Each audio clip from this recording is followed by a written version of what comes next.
Yeah, I missed that one totally. Who would have ever thought? Natural Bridge Caverns, you know, it really is an amazing place. We've been there several times, and the paths and the lighting really make it easy to see indescribable formations and really deep passages. But try to imagine what it was like when it was first really explored. Well, the cavern is now offering a lantern tour, and that's what we're doing in this week's Texas Outdoors. Orion Knox Jr., Preston Nodell, Al Brandt, and Joe Cantu.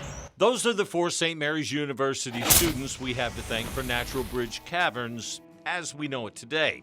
Now, they, of course, didn't develop it, but they were the first to explore it. And so this is a carbide headlamp. And this is kind of like what they might have seen.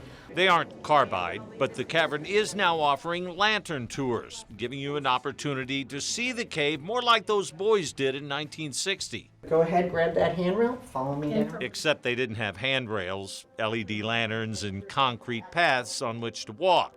Now, even with those advantages, it's still a much slower stroll through a truly remarkable place. They went down, not knowing what they're going to find on the other end. And at the deepest point down there, it's 211 feet below the natural bridge, and the deepest point we see in the cave. Without the cavern lighted, as it normally is, the formations and passageways look totally different. And the bonus of a guide narrating the explorer's journey gives you more of a feeling of what it must have been like. I can't imagine what was going through their minds.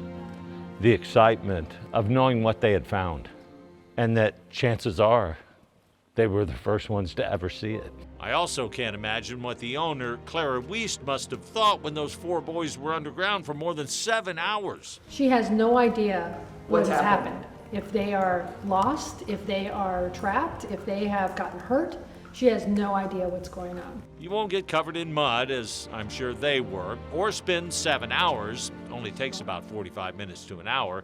But you will get a better sense of what it was like.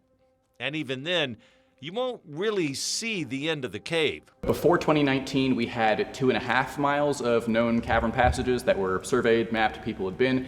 We are now sitting at just about 4 miles. At the end of the tour, when they do turn on the lights, it makes you wonder what lies beyond the passages that are just now being discovered.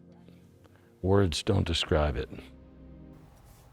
Boy, it was just unbelievable. I've been down there, I don't know, 2, 3, 4 times. But it's a different feel. But with those little bitty lanterns, and granted it's LED lights, so it's a little different, everything just looks remarkably different. The shadows it casts and everything. Wow. It was really cool. And it's a really good